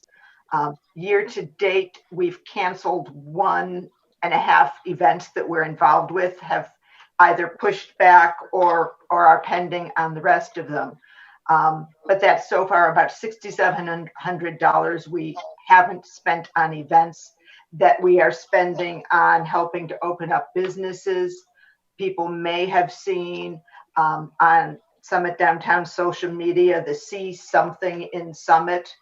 Each day there's a small detail photo posted, and the first person to guess where it's from gets a $50 gift card that again, that person will spend at a Summit business, not necessarily a downtown business, but a business within Summit. So again, we're using our personnel, we're using our resources, pushing towards opening Summit. We do anticipate having summer sounds Thursdays and Fridays, I believe, in June, having outdoor music in socially distanceable locations, hoping that that will bring people into Summit in the evenings, into downtown, if only to pick up dinners. But we'd like to see a bit more safe, socially distanced foot traffic. Again, get people excited about downtown opening up when it is safe and viable to do so. And beyond that, I am happy to answer any questions about the details in the budget. Are there any questions from members of council? I had one for you, Claire. Is the revenue from the farmers market still going to be about what you had projected? I don't expect that it will be. One bonus we have this year, we have a bit of a cushion in that the revenue, the city collects the assessment on our behalf and pays it out to us quarterly. And the fourth quarter 2019 revenue payment actually came in the first quarter of this year, which is why we ran a deficit last year. We budget to break even, but that gives us a bit of a cushion going into this year for decreased revenues if some of the assessment is not collected, if we have to make additional expenditures we haven't yet seen.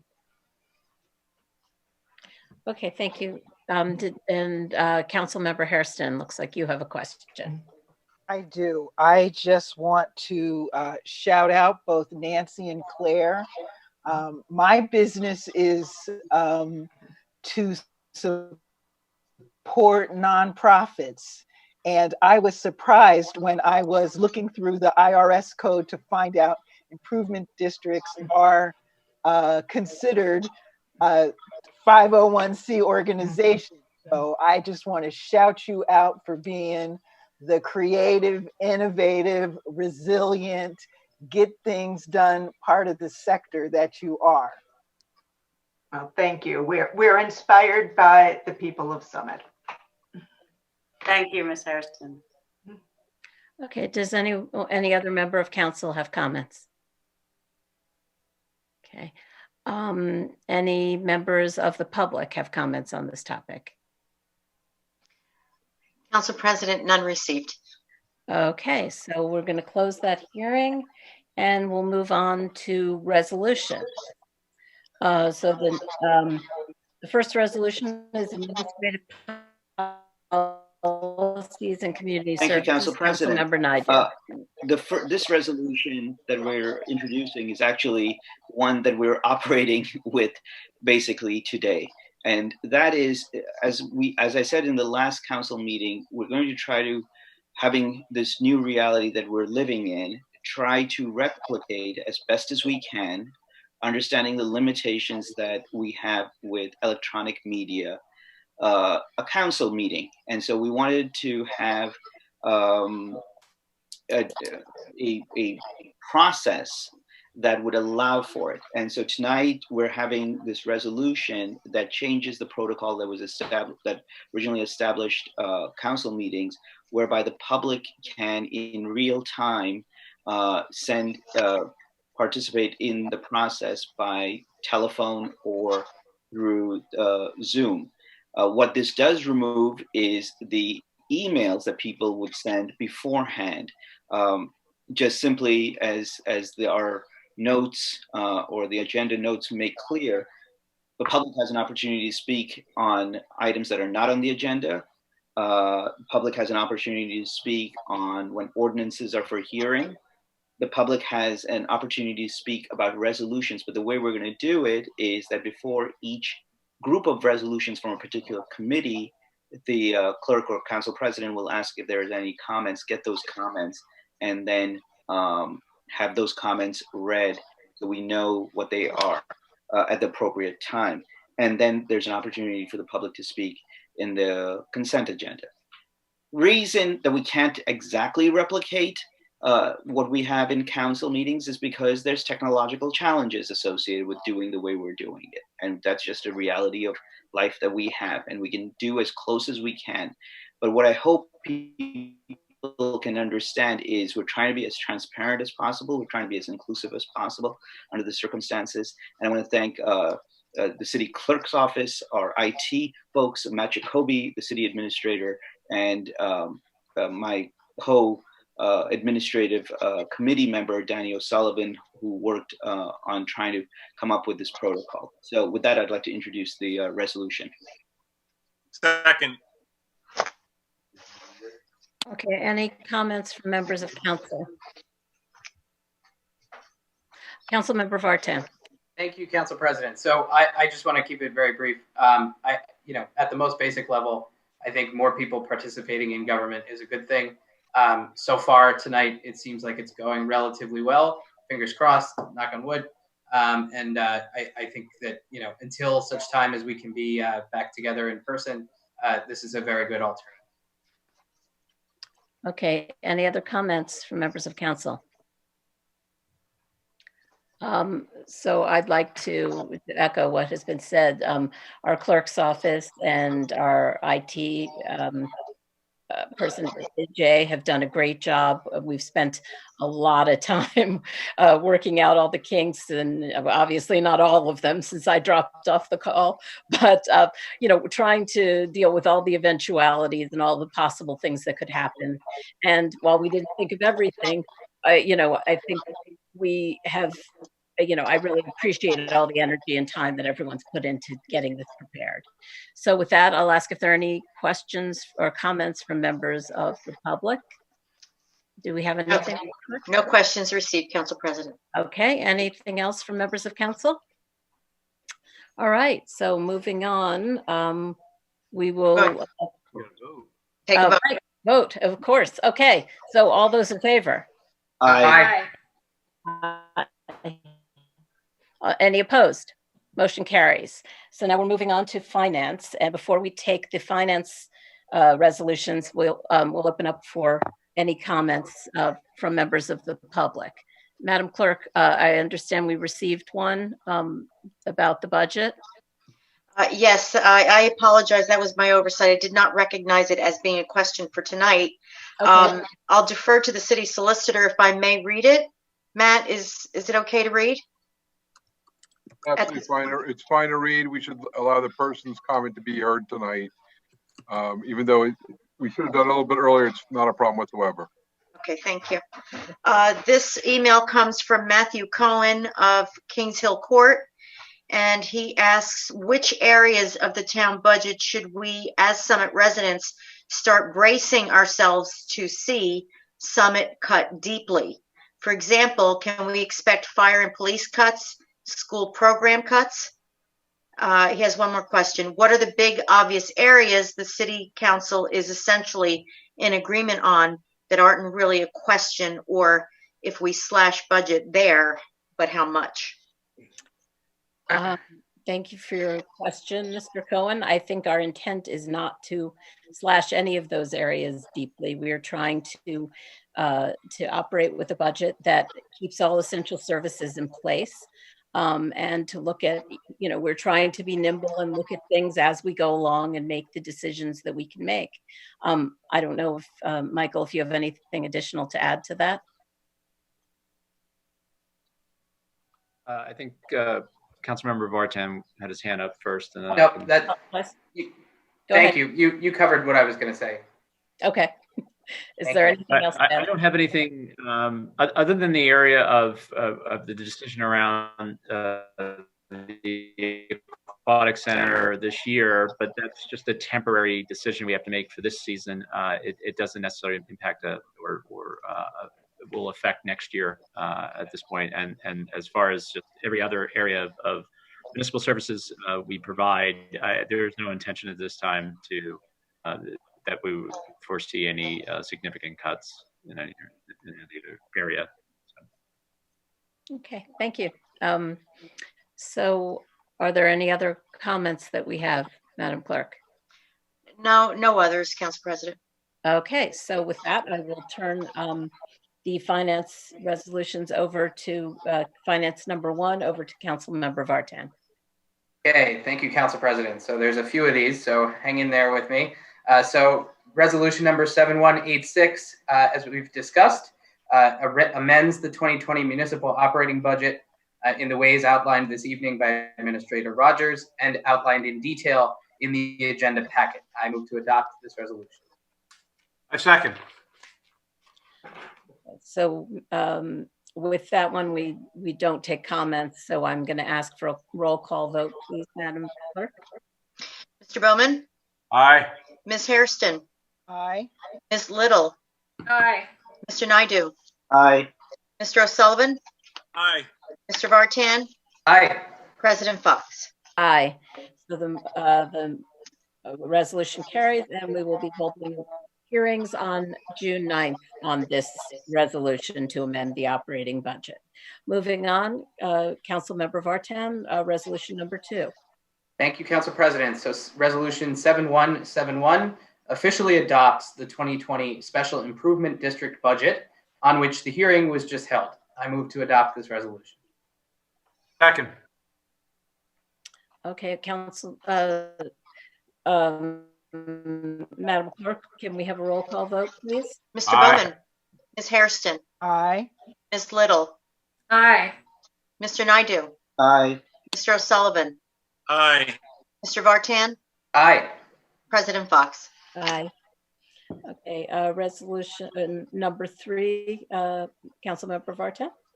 Thank you, Council President. Resolution 7178 authorizes emergency temporary appropriations to the temporary municipal operating budget. If all goes according to plan, this should be the last time that we do this. It will be in the amount of $788,200. This will cover operating expenses until the final adoption of the budget on June 9th. I move to adopt this resolution. Second it. Any comments from members of council? Okay, hearing none. Another roll call vote, Madam Clerk, please. Council President, would you like to open it up to the public for any comments? Not that there are any. I thought, oh, right. Okay. I thought we were doing all of them up front. You're right. You're absolutely right. Okay. I will call the roll. Okay. Mr. Bowman? Aye. Ms. Hairston? Aye. Ms. Little? Aye. Mr. Naidu? Aye. Mr. O'Sullivan? Aye. Mr. Vartan? Aye. President Naidu? Fox, but aye. President Fox. My apologies. That's fine. All right, so that the motion carries, and now we're moving on to Finance Resolution number 4. Councilmember Vartan. Thank you, Council President. This resolution 7182 authorizes emergency temporary appropriations to the sewer utility in the amount of $47,000. Much like the last resolution, this will cover operating expenses until the final adoption of the sewer utility budget. Move to adopt this resolution. Second. Okay, any comments from members of council? So this is our last roll call vote, Madam Clerk. Mr. Bowman? Aye. Ms. Hairston? Aye. Ms. Little? Aye. Mr. Naidu? Aye. Mr. O'Sullivan? Aye. Mr. Vartan? Aye. President Fox? Aye.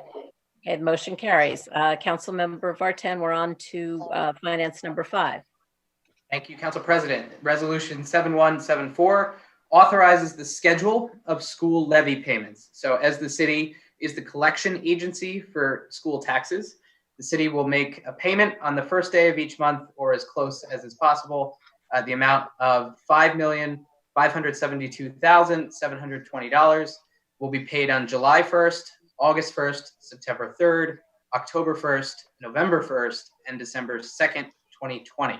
And the total levy to be paid to the schools between July and December will be $32,436,321.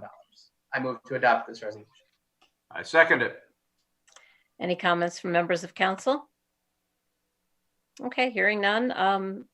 All those in favor? Aye. Aye. Any opposed?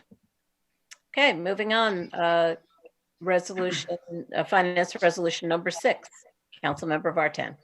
Thank you, Council President. Resolution 7176 allows the estimated third quarter tax bills to be sent to residents. These are estimated because the state of New Jersey has not yet passed its budget.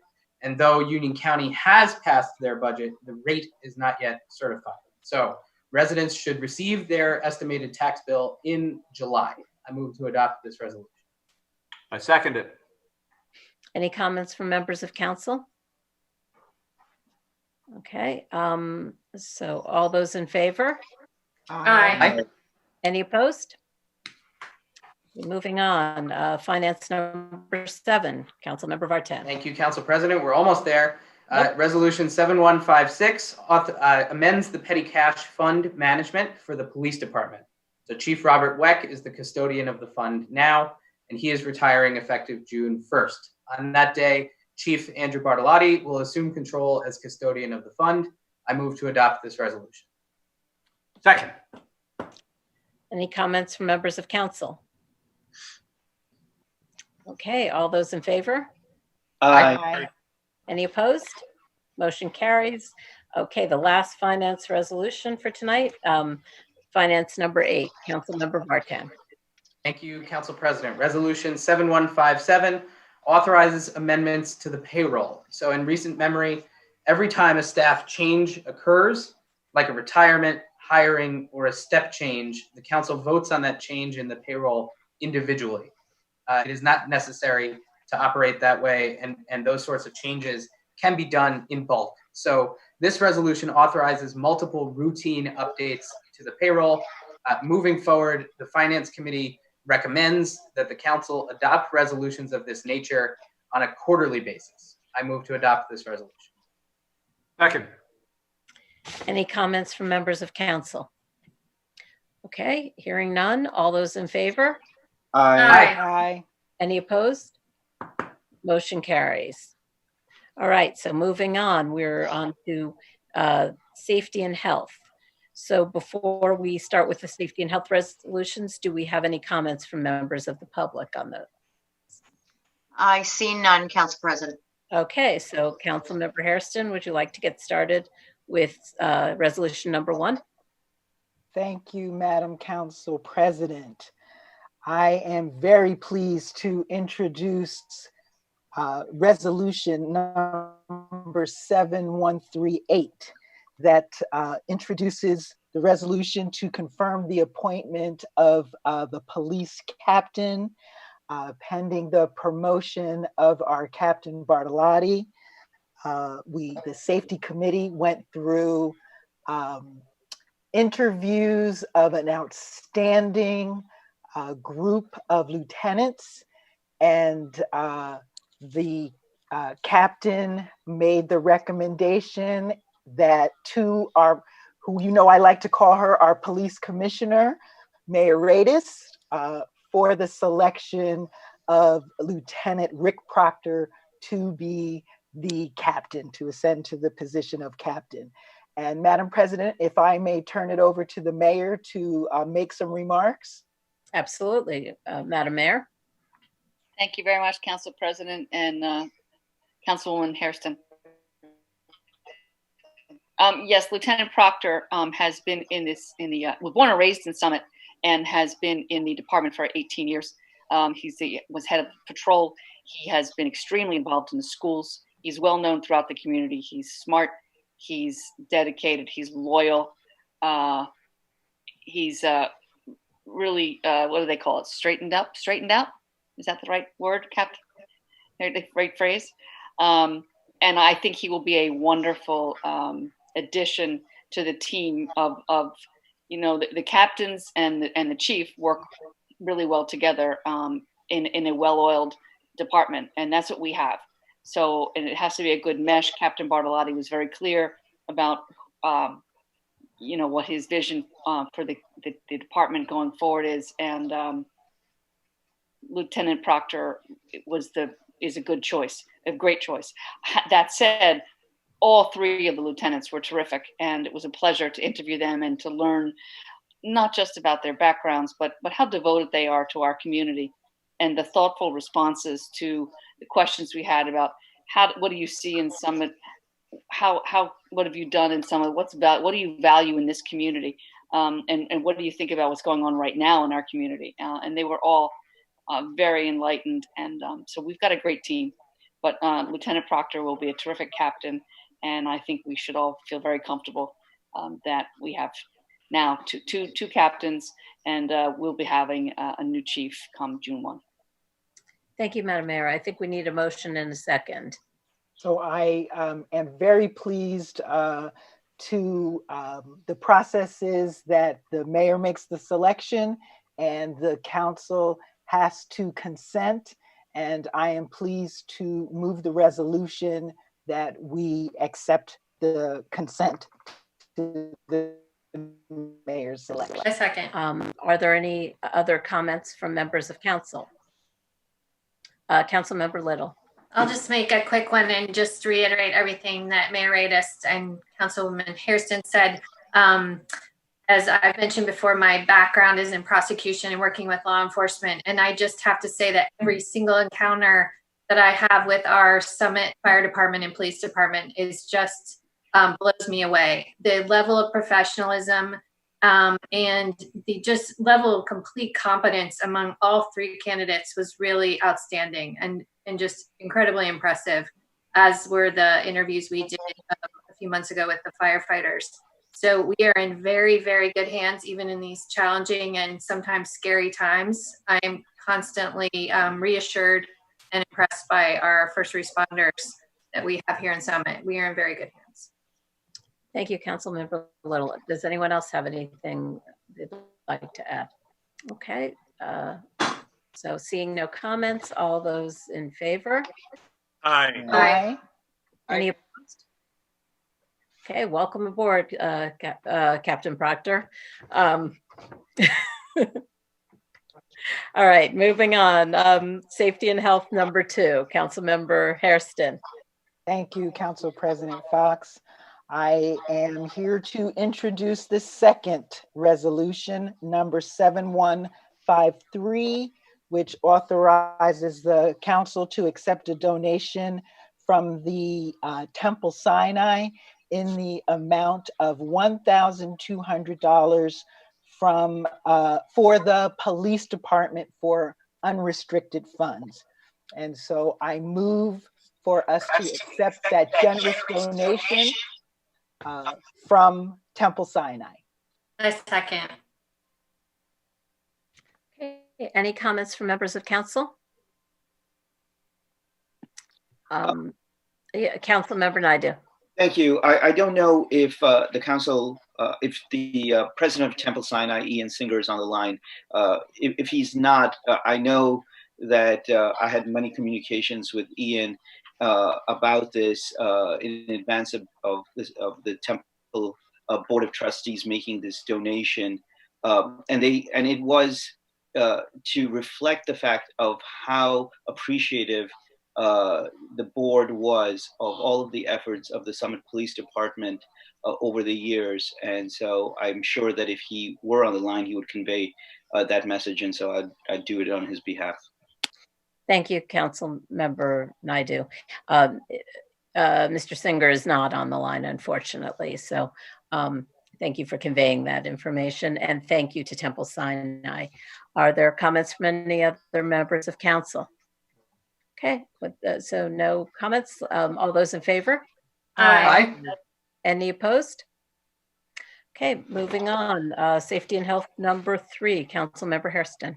Thank you, Council President Fox. The last resolution for safety and health is number 7173. And like every other meeting for the last 3 council meetings, I am pleased to introduce a resolution to authorize council to accept a grant application submission. This one is from the Department of Justice for Bulletproof Vest Partnership Program for the police department.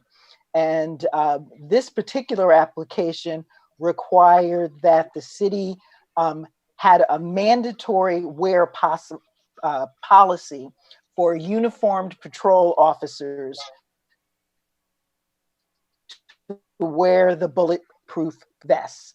And it does require a match and a 50% match. The amount is for $2,462.50. And that is the amount that we have to match. And I want to thank the captain for filling out the application. and move to have council accept this application submission. A second. Any comments from members of council? Okay, so with that, I will, all those in favor? Aye. Aye. Any opposed? Okay, motion carries. So we're now moving on to community program and parking services. Are there any comments from members of the public, Madam Clerk? No, Madam President. Okay, so Councilmember O'Sullivan, you ready for resolution number 1? Thank you, Council President. Yes, this is ID number 7175 to authorize the extension of temporary parking rules through June 30th, 2020. Because of the state of emergency and as part of our ongoing effort to support local businesses, we approved resolution number 39273 at our March 24th council meeting and resolution number 39306 at our April 28th council meeting that temporarily waived the need for parking permits and daily parking fees at street meters and kiosks in all municipal lots and garages in the CRBD. Tonight's resolution extends all of these temporary parking rules through June 30th, 2020. Again, a few reminders for everyone. Time limits are in effect to allow for turnover of spaces at street meters, the Bank Street lot, and the ground floor of the tier garage, and illegal parking will be enforced for the safety of all concerned. Number 2, this resolution created curbside pickup only parking spaces for patrons of businesses offering takeout or pickup service. These spots are limited to 15 minutes. Number 3, if there is a need to park longer than the allotted time at the meter, the parking lots on DeForest Avenue can be used for extended parking so we can maintain sufficient turnover of street parking spaces. At the end of this aforementioned period, Common Council will reevaluate the parking needs in Summit and make a determination as to whether to extend the period that the temporary rules are in effect. Also, parking services will be keeping a daily count of all lots to help us determine the next steps as Governor Murphy continues to roll back restrictions put in place to slow the spread of the virus. I move this resolution. I second. Are there any comments from members of council? Okay, hearing none. All those in favor? Aye. Aye. Any opposed? Okay, the motion carries. Moving on to law and labor. Madam Clerk, do we have any comments from the public? None received, Council President. All right, Councilmember Bowman. Thank you, Council President. I'd like to bundle the first two, Resolution 7180 and 7181. Go ahead. Those are to authorize the annual license agreement for use of a sidewalk to All My Friends LLC, doing business as Summit House and as Bar Bacoa. You know, what we're looking for is we're giving them the opportunity to use the sidewalk once the businesses are allowed to open. This is imperative because when restaurants open, they're going to have some restrictions, and this may help them in their wanting to serve the community. I look forward to partaking of a meal at these establishments at this time. I move these resolutions. I second. Okay, any comments from members of council? All right, all those in favor? Aye. Aye. Any opposed? Motion carries. Okay, Councilmember Bowman, law and labor number 3, please. Okay, as we discussed in closed session, Resolution 7179 is to authorize extension of sick leave with pay for the city clerk office employee through June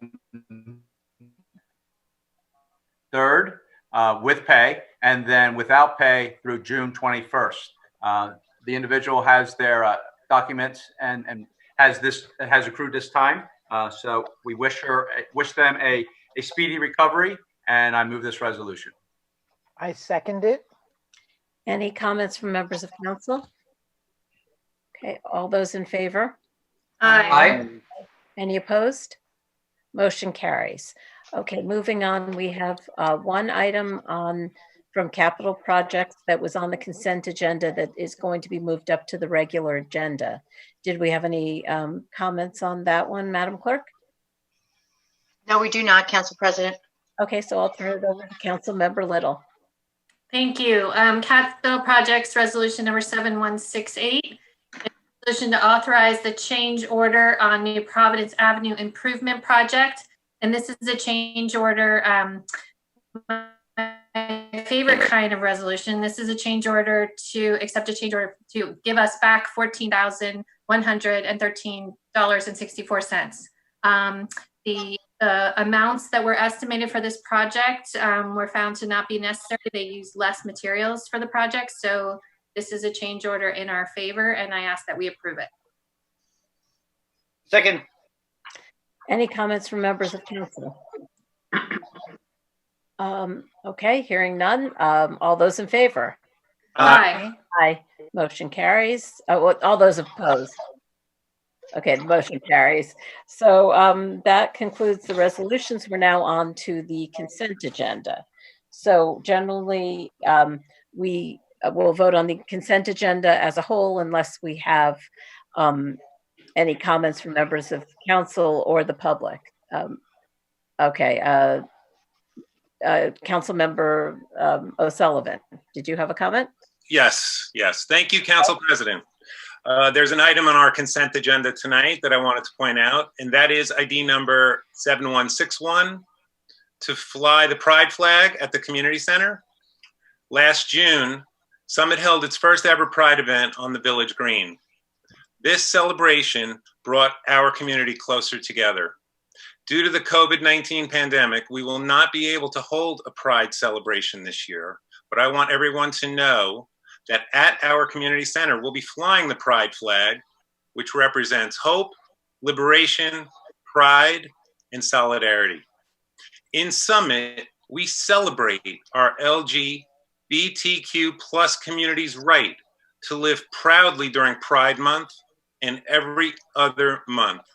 By flying the pride flag at the community center during June, we are reminding everyone that Summit is welcoming to all, regardless of how you identify or who you love. And that's all I have, Council President. Thank you very much, Council Member O'Sullivan. That was beautifully said. Council Member Bowman. Since Councilman O'Sullivan brought this up, I do have a comment about it. And while I appreciate everything he said, Summit historically does not recognize any special groups. And as an individual who has managed many people, I recognize that once you start recognizing special groups, you lend yourself, you open the floodgates, in effect. Recently, on city property, we had a group of people that wanted to recognize our first responders with banners on the green, and we did not allow those banners to be done because we don't recognize various groups or special interest groups on city property. So I cannot support this at this time because we want to maintain a consistent sign or recognition policy. Okay, thank you, Councilmember Bowman. Does anyone else have any comments? Okay. Madam Clerk, do we vote on the consent agenda as a whole, or does this get pulled out? Madam President, I would recommend you pull this particular item, number 7161, have a vote on it, and then you consider the rest of the consent agenda as a whole. Okay, thank you, Madam Clerk. Okay, so we'll have a vote now, unless anyone has any other comments. We'll vote on 7161. All those in favor? Aye. Aye. Any opposed? Nay. Okay, the motion carries. So then we will take the rest of the consent agenda as a whole. Do I have a motion? So moved. Second. Okay, all those in favor? Aye. Okay, motion carries. So moving on, we have council members' comments and new business. Does anyone have anything that they would like to speak about this evening? Council member Nadeau. Thank you, Council President. So this is the last council meeting that we have Chief Weck as our police chief. And I would like to just say a few words from my perspective about Chief Weck publicly, while since he's still our chief right now.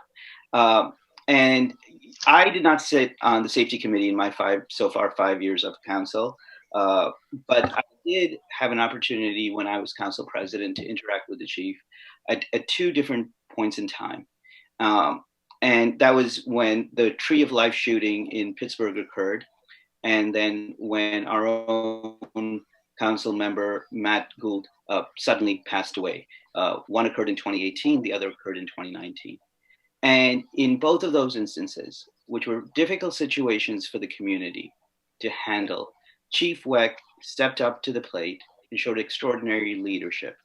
And I don't think we should just take it for granted that people are able to do that in different times and places. And we were very fortunate as a community to have him at those moments of time. And certainly I appreciated his efforts both in reassuring the community, especially during the Tree of Life, which there were many, many members of this community who were very concerned about security and safety, about going to religious institutions and feeling safe there. And he stepped up and he mobilized the police force and gave reassurance to the community. And then again, when Matt passed away, it was a really trying time for all of us, me especially, but all of you guys as well who were on council and were friends of Matt's. And for him to do the honor guard with Matt and everything, that was just great. And so I just want to mark that as, since this is the last council meeting when he's still chief, and how much I appreciated his efforts. So thank you. Thank you, Councilman Nadeau. Does anyone else have any comments or new business? I'd like to add just a shout out, another piece of good news. The Montclair State Theater Awards were last week, and since we don't have Council Member McTiernan to do the honors, I'll take over for tonight and just congratulate the high school for winning 3 awards for its production of Clue. And then the middle school won 2 awards for their production of That's the Spirit. And we hope to see some great productions next year from both of these groups. So congratulations. Any other comments from members of council? Okay, so with that, do I have a motion to adjourn? So moved. Okay, any second? Okay, all those in favor? Aye. Aye. All right, the motion carries. Good. The meeting's adjourned. Be safe and be well. Thank you, everybody. Thank you. Thank you. You. Thank you.